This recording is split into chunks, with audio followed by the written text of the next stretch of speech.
இந்த வாய்ப்பினை வழங்கிய ஆண்டவருக்கு நன்றி கூறி, ஆண்டவர் பெயரால் உங்கள் அனைவரையும் வாழ்த்தி மனமகிழ்வோடு வரவேற்கிறேன். தவ காலத்தில் நாம் இருக்கின்றோம்.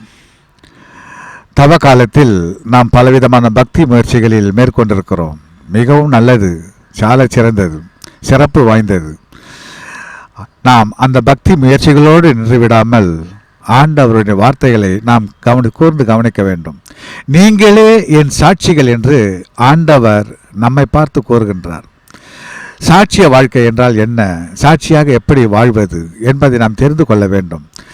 ஆண்டவர் சொன்ன வார்த்தை திருத்துதர் பணிகளிலே 1 அதிகாரம் 8வது வசனத்திலே, பரிசுத்த ஆவியானவர் உங்களிடத்திலே வருகின்ற பொழுது நீங்கள் அவருடைய வல்லமையை பெற்று எருசலேமிலும் யூதேயா சமாரியாவிலும் உலகின் கடைசி எல்லை வரைக்கும் எனக்கு சாட்சிகளாக இருப்பீர்கள் என்று வாக்கு கொடுத்துவிட்டு அவர் விண்ணகம் ஏறி சென்றார்.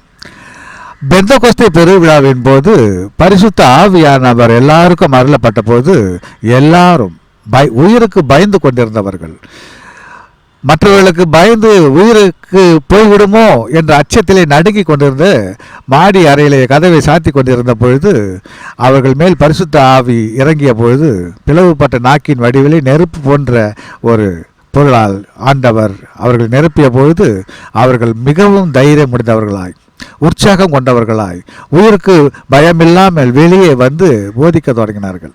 அப்பொழுது எருசலேமிலும் யூதேயா சமாரியாவிலும் உலகின் கடைசி எல்லை வரைக்கும் எனக்கு சாட்சிகளாக இருப்பீர்கள் என்று ஆண்டவர் சொன்ன வார்த்தையை நாம் இப்படி ஒரு வித்தியாசமான முறையில் சிந்தித்து பார்ப்போம். எருசலேம், யூதேயா, சமாரியா, உலகின் கடைசி வரைக்கும், இதையெல்லாம் எருசலேம் மிகப்பெரிய ஒரு நகரமாக இருந்தது, யூதேயா ஒரு நாடாக இருந்தது, தேசமாக இருந்தது, சமாரியா மிகப்பெரிய ஒரு பட்டணமாக இருந்தது. உலகம் அது எல்லாருக்கும் தெரிந்திருக்கும், உலகம் கடைசி எல்லை வரைக்கும் நாம் சாட்சிகளாக இருக்க வேண்டும் என்று. எருசலேம் என்ற வார்த்தையை நம் குடும்பத்தை எடுத்து பார்ப்போம், நாம் வீட்டை எடுத்துக்கொள்ளுவோம். நாம் நம்முடைய வீட்டிலே முதலில் சாட்சியா வாழ்க்கை வாழ வேண்டும்.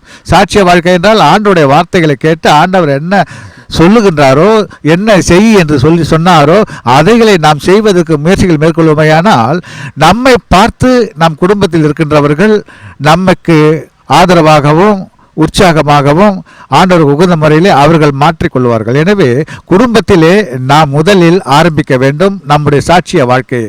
ஊரில் முதலில் ஆரம்பிக்கக்கூடாது, குடும்பத்திலே நாம் முதலில் நம் சாட்சிய வாழ்க்கையை ஆரம்பிப்போம்.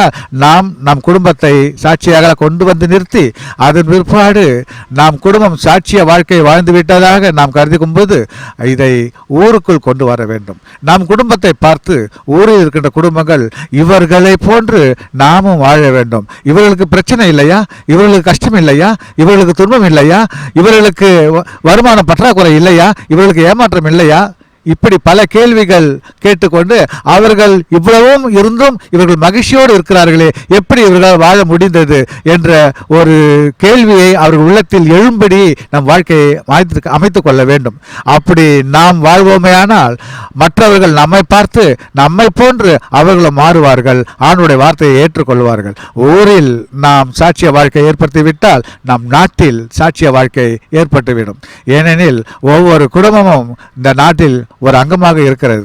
எனவே ஒவ்வொரு குடும்பமும் சாட்சிய வாழ்க்கை வாழ்ந்தால் அப்படியே மாறி நாடே சாட்சிய வாழ்க்கை வாழ்ந்துவிடும். பிறகு உலகின் கடைசி எல்லை வரைக்கும் நாம் சாட்சிகளாக வாழ்வோம் என்கின்ற உண்மையை நாம் உணர்ந்து இந்த தவ காலத்திலே நாம் எப்பொழுதும் ஆண்டவரோடு இணைந்து வாழ ஒரு சிறந்த ஜப காலமாக இதை அமைத்து கொண்டு நம் குடும்பம், நம் ஊர், நம் பங்கு, நம் நாடு என்று பார்த்து அதன் பிற்பாடு நாம் இந்த உலகத்திற்கு சாட்சியாக வாழ அழைக்கப்பட்டிருக்கிறோம் என்கின்ற உணர்வை எல்லாருக்கும் நம்ம வாழ்க்கையின் மூலம் அறிவிக்க முடியும், நம் செயல்களின் மூலம் அறிவிக்க முடியும், நம்முடைய சிந்தனைகளின் மூலம் அறிவிக்க முடியும்.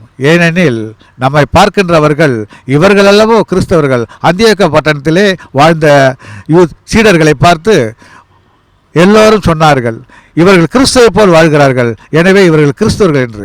எனவே நாம் கிறிஸ்துவை போன்று வாழ்வோமேயானால் நம்மை பார்க்கின்றவர்கள் எல்லோரும் இவர்கள் கிறிஸ்தவர்கள், இவர்களை போன்று நாமும் வாழ்வோம் என்கின்ற ஒரு புது உணர்வு, ஒரு புது வாழ்க்கையை தொடங்கி மனதிலே ஒரு மாற்றத்தை ஏற்படுத்தி அவர்களும் சாட்சியாக வாழ்வார்கள். எனவே இதுதான் ஆண்டவர் சாட்சிய வாழ்க்கையாக விரும்புகின்றார். எனவே பக்தி முயற்சிகளோடு நின்று விடாமல் இந்த சாட்சிய வாழ்க்கையிலும் நாம் தவ காலத்திலே வாழ்மையானால் ஆண்டவர் மிகவும் களி கூறுவார், அன்பு கூறுவார். எனவே ஆண்டவருக்கு நாம் மகிமையை சேர்ப்போம். ஆமீன்.